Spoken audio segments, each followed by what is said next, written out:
Well, first of all, I wanted to say thank you for finding the time to join. That's a priceless experience to all of the coaches internationally, and we still having some coaches to join. We have coaches from pretty much all over the world, and thank you again for being here with us. Pleasure. Thank you for the invite. Yep, yep. So I know your time is priceless, and I don't want to waste it. So I just wanted to get straight to questions. So the first one that I had, you have coached a variety of NBA All Stars. What advice would you give to coaches who are trying to who have players with egos on the roster? How would you deal with them? Well, I think dealing with young players' egos, and veteran player egos are different. Mm-hmm. Different players have different roles. So basically, what I'm saying is, I think everybody in your communications, every player has his own identity with you. Mm-hmm. Um, my belief is what we did in the NBA is we had usually three front bench coaches, Okay. three behind the bench conditioning or workout guys, coaches. Mm-hmm. So every player on my team would have three coaches. They'd have me, one of the front bench coaches, and one of the behind the bench coaches. Okay. And all three of us, on a probably every 20 game basis, we would have communication on how the guys are doing off the court. How's Okay. their mental focus? Is there a problem with, his selfishness or his commitment or his dedication? So we kind of had a team psychologist for every player on our team. Mm-hmm. Big thing was, in my mind, the biggest thing in coaching basketball is staying positive. Mm-hmm. Staying positive and committed to certain goals that you set down for everybody. Committed to whatever, your philosophies are offensively and defensively. Committed to a get better program as individual talent. And whatever else comes into the game. Like when I coached Gary Payton, Gary wanted to be an all-star. And he always got goofy and crazy on trying to be an all-star.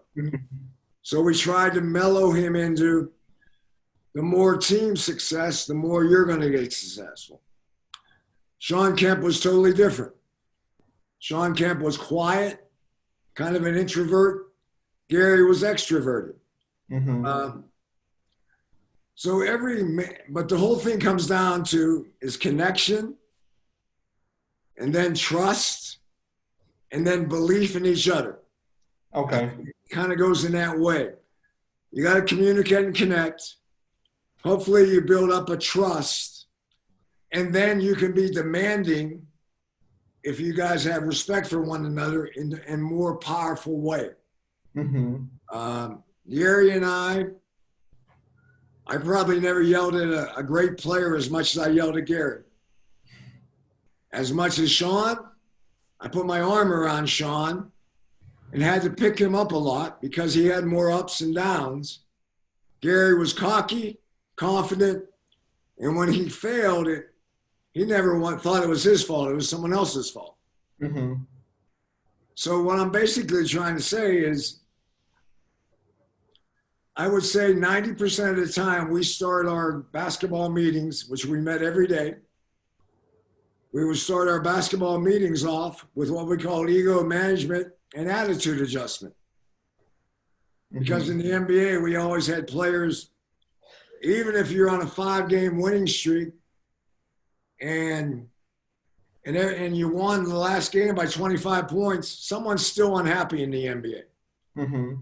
So we never wanted our unhappiness or anger to last much more than a day or two.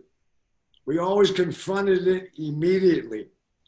You know, if I had a problem with a player and we had a confrontation in a locker room or a halftime, we never let it fester. We never let it grow. Okay. And And it comes in different ways. Certain players like to sit down and talk to you over lunch, breakfast, and dinner. Other players don't want to ever talk to you. So you got to kind of monitor, you know, what the player wants and what he's given you. And then you have a three-man team kind of, you know, it's not always me doing the communication. It can be my assistant coach. Sometimes it's the guy behind the bench has a great relationship with Ty Lawson or someone else. Mm-hmm.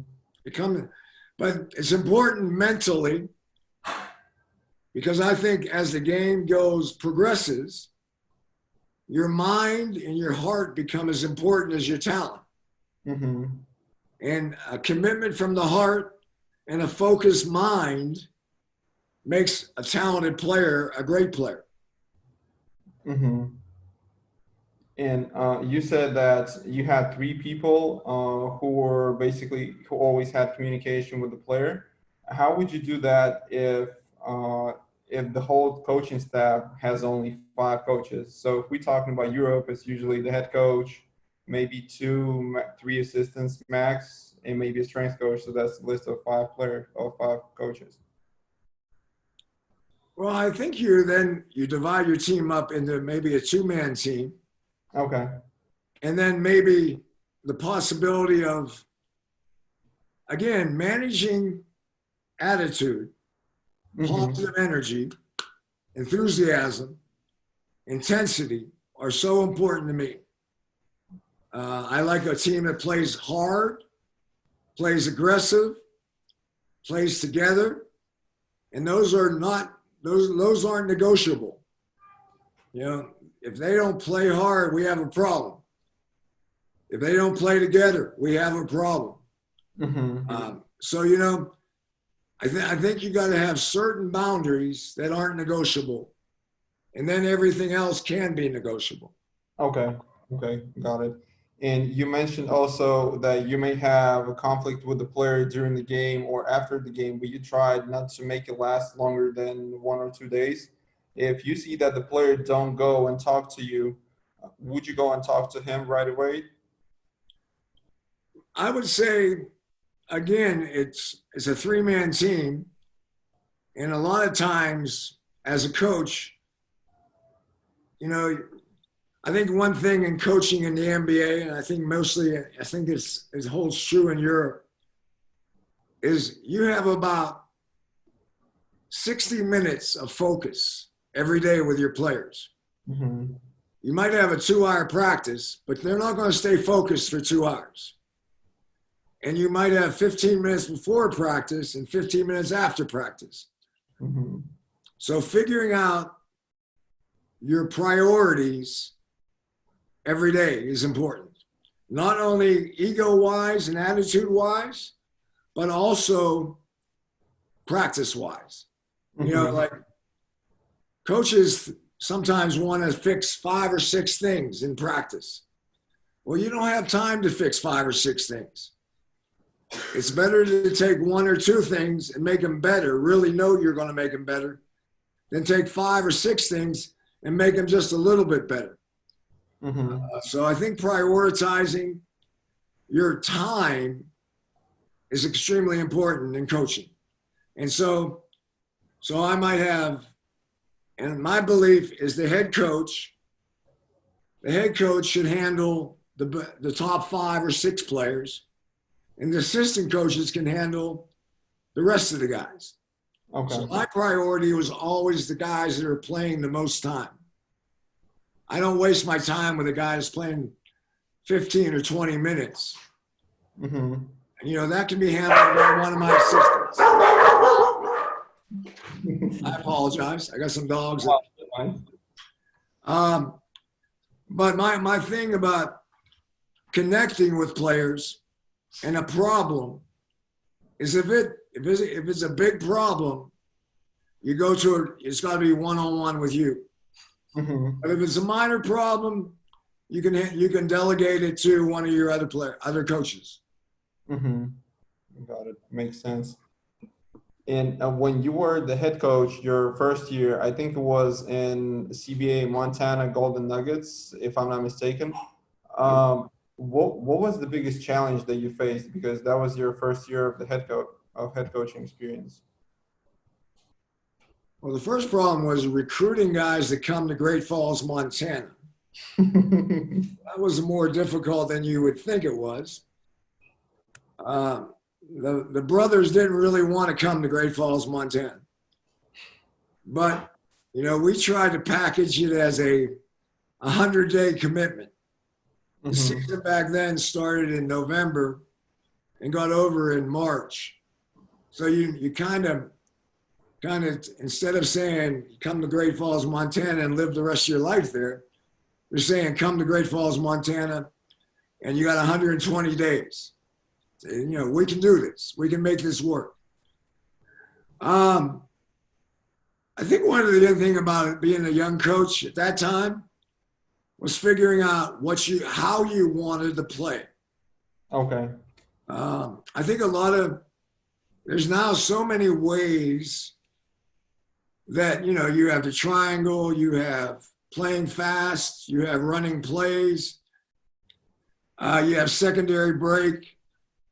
For me, it was learning what I wanted to play, how I wanted to play, that made me feel passionate. Mm-hmm. I didn't want to coach something that I didn't believe in. Even to this day, I think zone defenses work, but I don't have any passion for zone defense.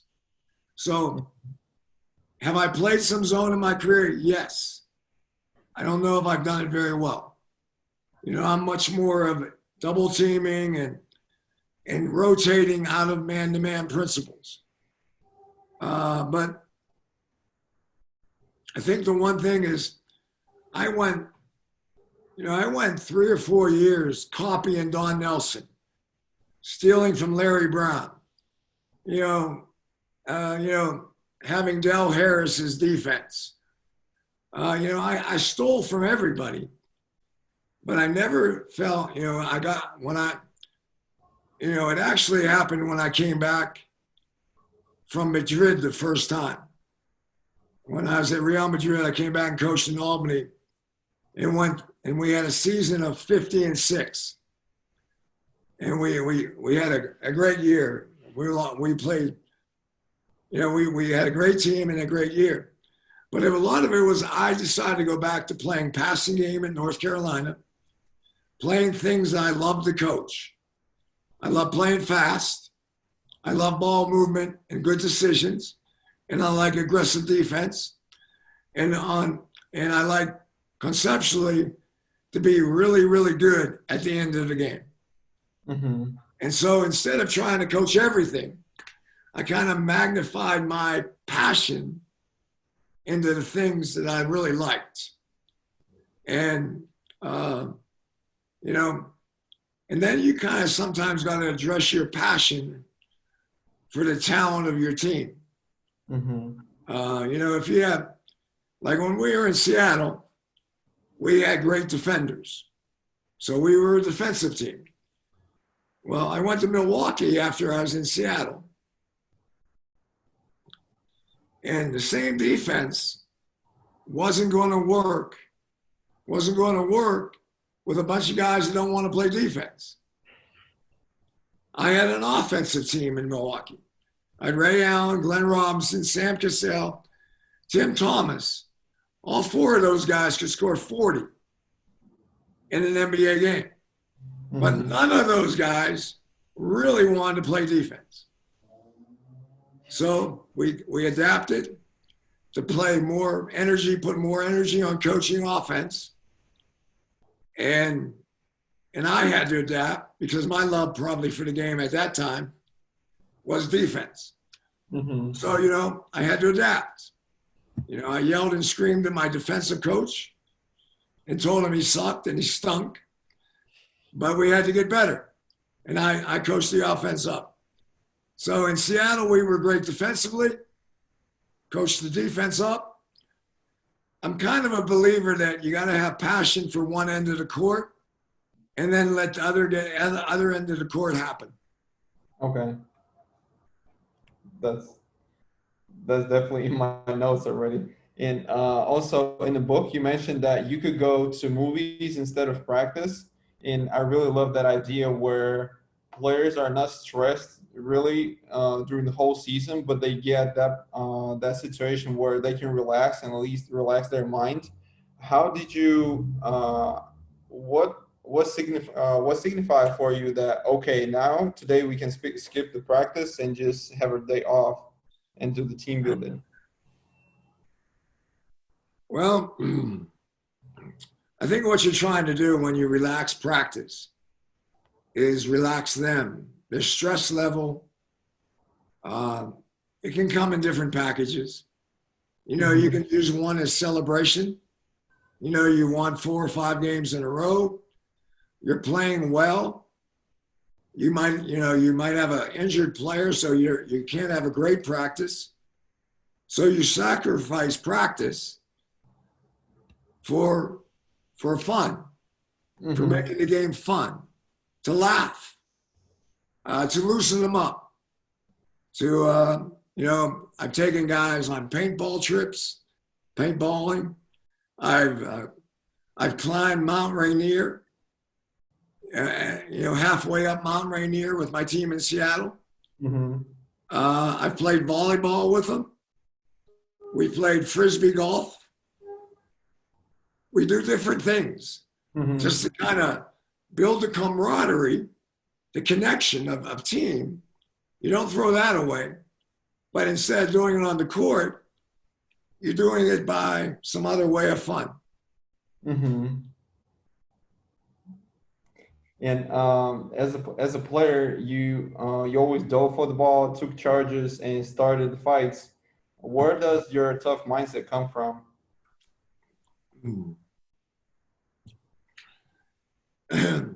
Well, my father was a blue collar guy, worker. I'm not saying we were poor, but our family didn't have a lot of money.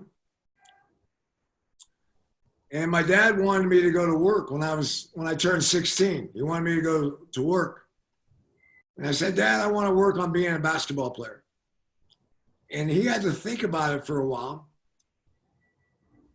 And he said, I'm okay with it, but I want you to be very coachable, and I want you to be the hardest worker on your team.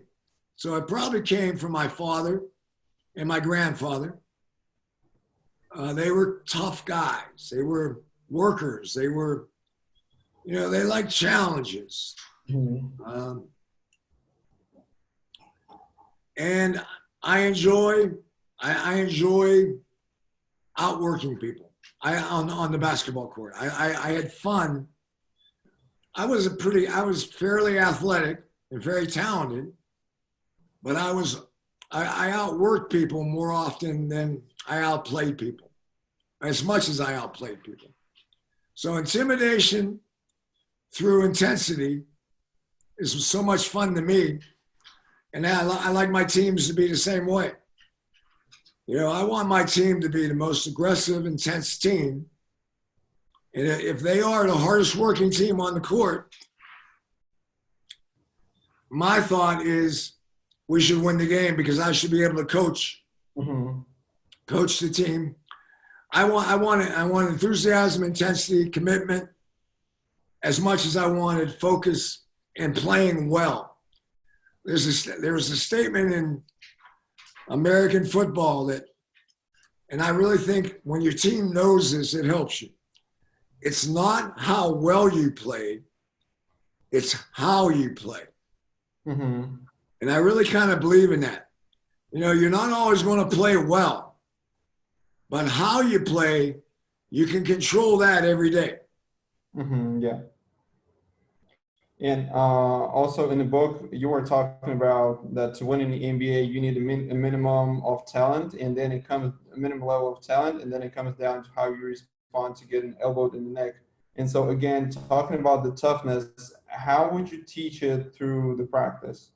How would you make sure that the players are always intense and you know that they will die for the ball no matter what? Well, one, I think you got to have a bunch of players that like to do that. You don't have to have all your players do that. But I think it's really important in my mind that your best player or one of your best players is really into intensity. Is playing hard, practicing hard, trusting the game is in practice as much as in games. But I had many guys that didn't like practice. I mean, I had a lot of guys. Gary didn't like to practice. Sam Cassell didn't like to practice. Everywhere I was, I had one or two. Carmelo didn't like to practice. So the energy of practice, sometimes you got to give the benefit and say, hey, that's just pro basketball. But I always wanted my practices to have some intensity. Okay. So, and to do that, I don't drill as much as most coaches. Training camp, a lot of drilling. But after training camp, I believe in playing mostly 4-on-4 or 5-on-5, or number drills like 5-on-4, 4 against 5. I like those things. But I like coaching through practice by playing, not drilling. Okay. A lot of coaches, like I'm not a big 5-on-0 guy. I want to play basketball. I want to coach. And my coaches were told, if you want to correct a mistake, you got 30 seconds, not much more. And I don't want to talk a lot in practice. I want to cheer and practice hard and be enthusiastic. And that 30-second rule, that's a great one. And also in the book you were talking about, I think the quote is, I don't mind tension can be good. How would you find that line where the coaches are not making it personal for players, but they just coach them with intensity? Well, again, I think in practice, there's a point where the practices can go too negative. Your players don't always play well in practice. Sometimes they're sleepy. Sometimes they're slow. Sometimes they think they're tired.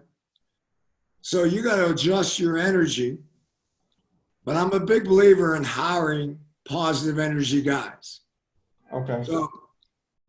So in practice, in the NBA, I have one of my assistants is in charge of the next game. And we are two guys that are allowed to talk in practice. The other coaches basically are there to drill and cheerlead and be enthusiastic. Sometimes you're going to have too much chatter in practice. And now I don't mind positive chatter, but negative chatter is only two guys. Myself and the other top assistant, we're the only two guys. If we're preparing for the Lakers, and one of my guys is my assistant that day, everybody's enthusiastic, but sometimes negative chatter can really ruin the practice. And so that assistant that prepares for the game, each game it will be a different one, right? So it's always you and one voice that always changes pre-game. Yeah, every 3 games the voice is different. And I found this out because what happened is at timeouts, this is a long time ago, but there's too many guys talking. And I don't like a lot of guys talking when you're in kind of chaos or crisis. I think when the game is going negative, you got to be the man. You got to be responsible. You can't let that hang on an assistant coach's name. But correction can come from an assistant coach. Commentary can come from an assistant coach. But All of a sudden, when you have 4 or 5 guys doing that, I think it can get chaotic. And so during the game, the negative voice can only be you, and the other coaches, they can be only corrections, right? I'm not saying a guy can't be negative a little bit, but I've made this statement a lot to my coaches. I wear the black hat, you guys wear the white hat. I'm the policeman, and you guys are just the good citizens. I'm the one that can crack them, take them out of the game, can take their minutes away, yell and scream a little bit. And don't get me wrong, every once in a while, an assistant coach would do that, but not very often. I'm a believer that, every negative I make on the court, another guy's got to make a positive. Because then after practice, I can come back positive. But you don't want to lose a guy because he's pissed off. 2 negative comments. And I wanted to ask, now you probably see many skill coaches or player development coaches, however you want to call them. And there's still some who are just starting, but they have a goals of becoming a head coach. In your opinion, how can they prepare for that? And what they need to do in order to gain the respect or have any chance to become a head coach in the future? Wow.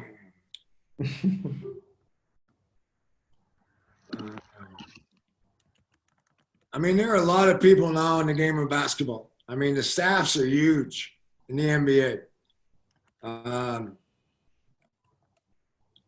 My thing is learn to listen more than act like you know everything.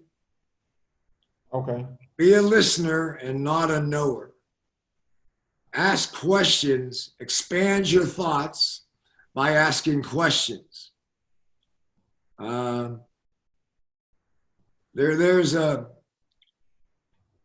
I think the big thing in coaching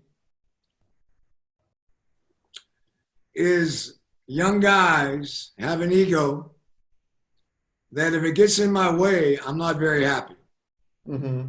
I want my young guys to be workers, dedicated, and loyal. Now, don't get me wrong. My belief in basketball is the more you win, the more everybody has success. And so if your ego is taken away from winning, then I have a problem with you. And I've had great assistant coaches. I have Terry Stotts, Dwayne Casey, Ron Adams, Jamal Mosley, Chad Iskey, John Welch, Tim Gergerich. These guys are been in the league for 10 years or more. And I think they understand that it's about work.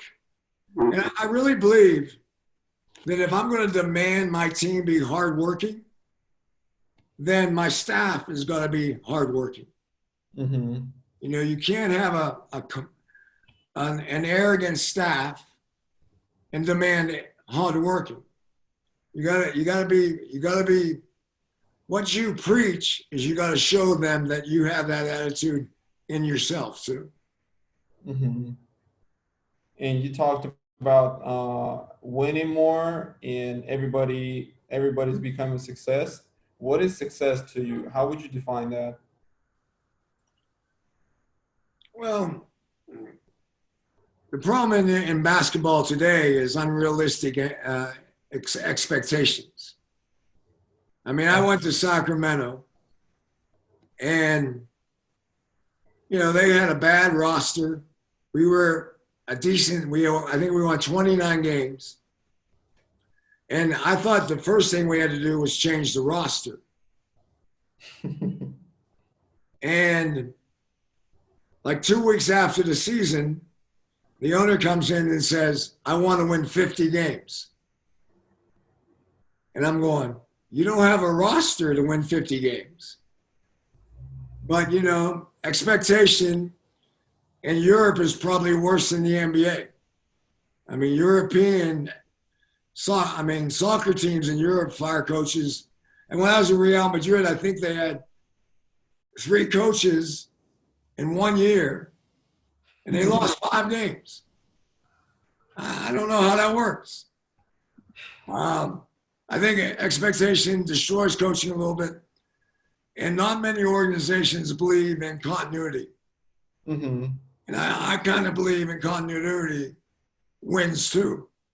The more you have, more from the guy, keep most of the guys from last year, and build on that. I think is the best way to go. But I think expectations is difficult in sport now. Everybody wants to win now, and no one wants to have a program of development.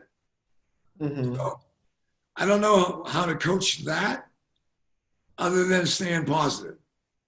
Organizations kind of have a way of when not play well, or when you're on a losing streak, Mm-hmm. or in a bad moment.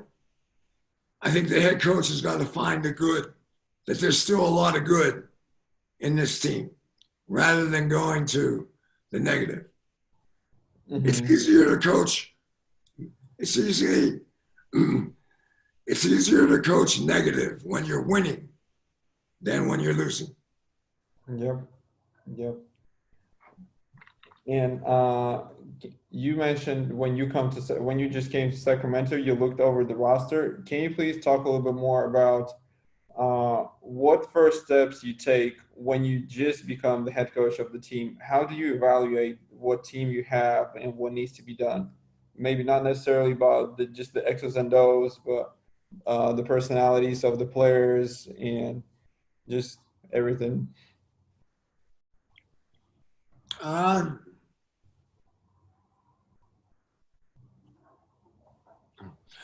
I think the first thing I always do is evaluate your players, what you are.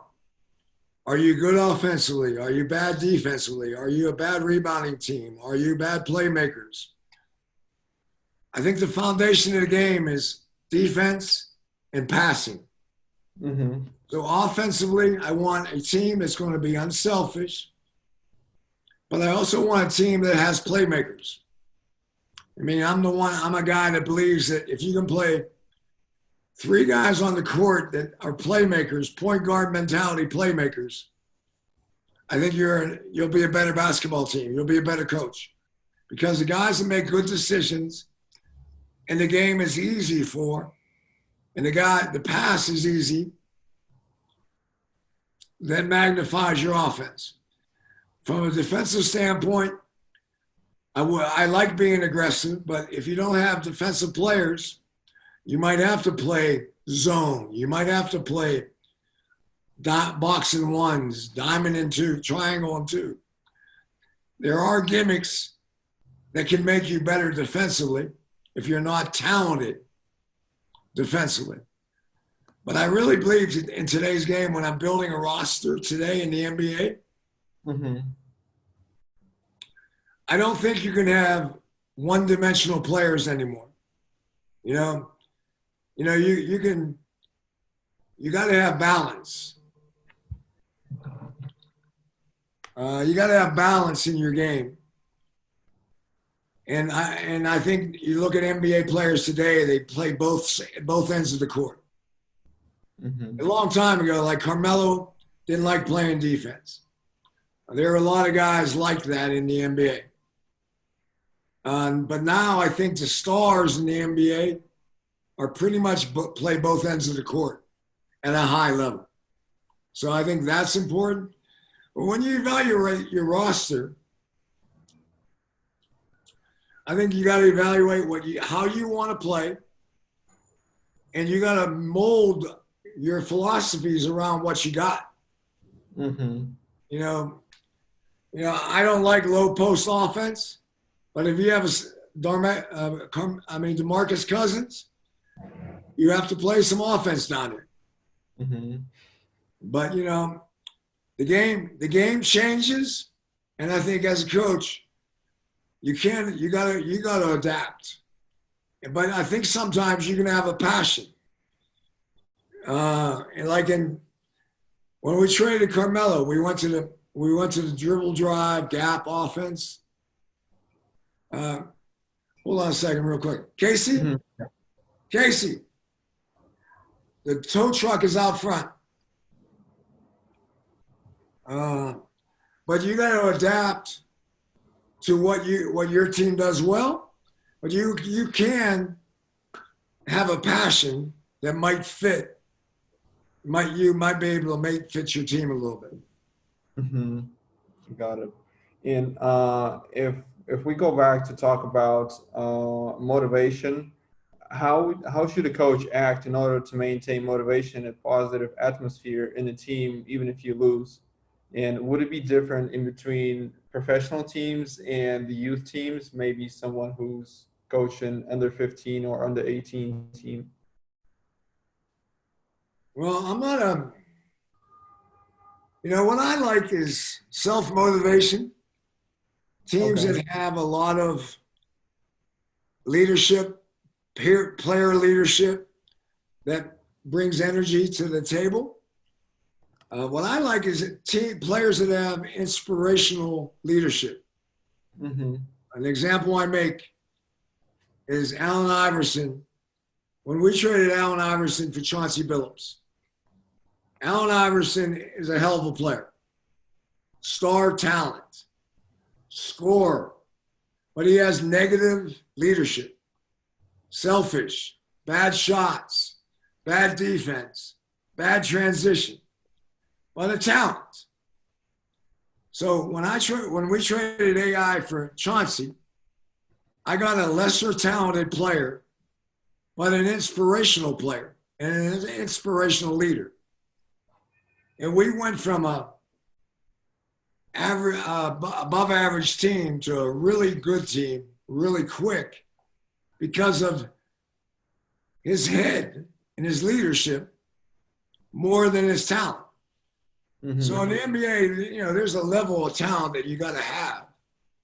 But after that, teamwork and character and leadership and all those words of psychological leadership and intangibles become really, really more important. And the more your team can inspire themselves to play the right way, the easier it is for you.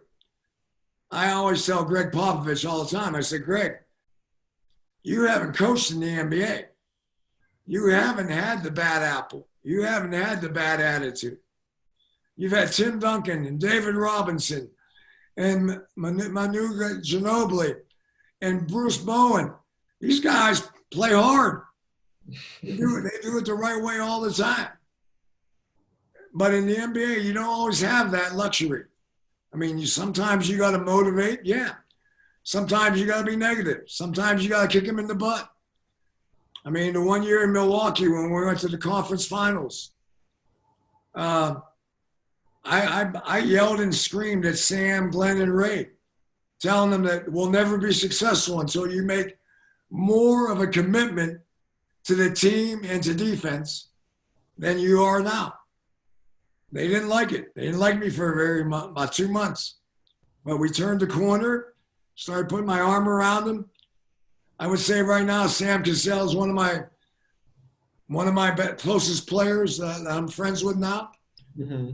It's hilarious he's trying to be a coach because he never wanted to practice. Now he says he likes defense more than offense. I'm going, this is not the guy I coached, but that's where the game is. That's where it's going. And you mentioned Chauncey Billups. So, what would be the ideal veteran on your team? As a head coach, whom would you look for to make sure he's inspiring the young players and teaching them more like a coach on the court? Well, they're different type of leaders. The two guys that I think were great leaders for me were Chauncey Billups and Nate McMillan. Okay. And when I was in Seattle, Nate McMillan was a great leader. But I also had other good leaders with him. I had Detlef Schrempf, the ultimate professional, hardest working guy all year long.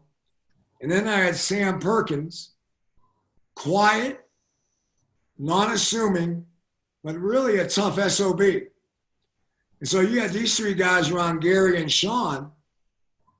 And so I had help motivating and inspiring Gary and Sean to play the right way when they were young players. But those guys made it easy. It's when you don't have those guys that it's very hard. Because, I mean, in the NBA a lot, what we got to do is we got to teach our guys to be pros. Mm-hmm. And when you're young and you're good, you have a lot of distraction. You can go out and party, you can go out and drink, you can go out and chase women. There's all types of distraction that comes with being a stud, a star in the NBA. But the professionalism is what you got to demand. Mm-hmm. And whatever that means from a standpoint of habits, basketball habits, mental focus, emotional discipline and maturity. All those things are a big part of being successful in the NBA. Mm-hmm. Mm-hmm. Got it. And you now see in NBA now.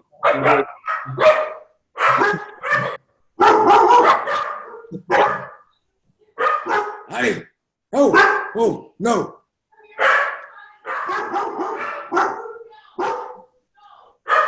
Sorry about that. I wish they were in the camera. I said I wish they were in the camera too. I got 4 dogs in my house. Oh wow. Yeah, I could hear barking for probably. Yeah, I'm kind of a crazy guy about dogs. Dogs like me more than people do. That I'll definitely remember that one as a quote. I'll be telling that to players for sure. And you now seeing the NBA and how it's developing now. In your opinion, what would be the main skills you would want a young player who is just entering the NBA to have? Well, again, offensively, I think it's decision making and shot selection. Okay. My belief is make the game easy to play.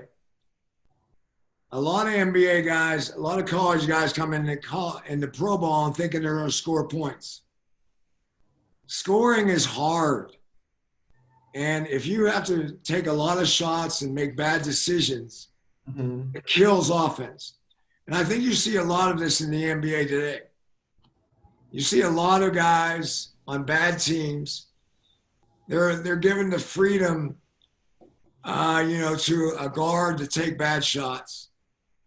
And I really think the discipline of the game comes by leading, by playing the right way. And so in my individual development of players, I really want my coaches to teach shot selection and decision making. Okay. So if you have an easy play and you take a bad shot, you're going to get yelled at. I think defining what your player is allowed to do offensively and what his talents are capable of. And then you'll have 1 or 2 guys that you will give them freedom to. Mm-hmm. Carmelo had freedom to take tough shots. But Aaron Affollo isn't going to take tough shots. You can't have tough shot guys. You can have 1 or 2. Mm-hmm. So balancing, playing an offense that gives freedom, but they know there's certain boundaries to that freedom. Mm-hmm. A great player has lesser boundaries. An average player offensively has a lot of boundaries. Like Kenneth Freed. Kenneth Freed, if you want to play, go get me offensive rebounds, give me layups, give me free throws, give me dunks, give me lobs, but don't dare take an 18-foot jump shot. I don't want it. It's a bad shot. Good, average offensive players can't take bad shots. Your best players can take bad shots. Mm-hmm. But Okay. not a lot of them. I don't like bad shots. I like open jump shots. The San Antonio Spurs won championships because they didn't take bad shots. Yep. Yep. And talking about the shot selection, if we talk about either junior pro coaches or let's say high school coaches in states, do you think that coaches watching more film with the players and explaining them what shots they can take and what shots they can't would eventually help them in that shot selection later when they start to turn pro? Well, I think it's a foundation of all the way down to ninth graders. Okay. You want a foundation of good decisions and shot selection. What offense you run can help their decision making and their offense. You don't want to run up, on motion offense when you got bad decision makers. Mm-hmm. You want the ball in the hand of your good decision makers. Mocha. No.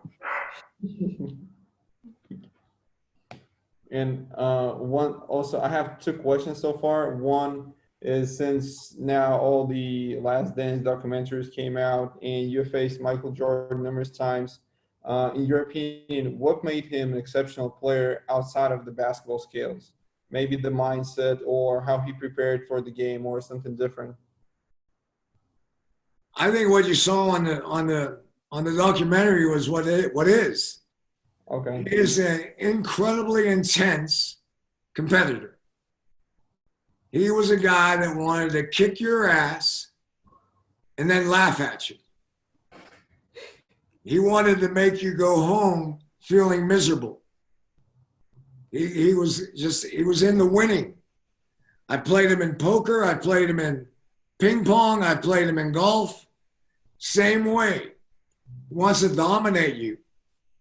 And I don't know where he got this, but his demand to be really on top, really win.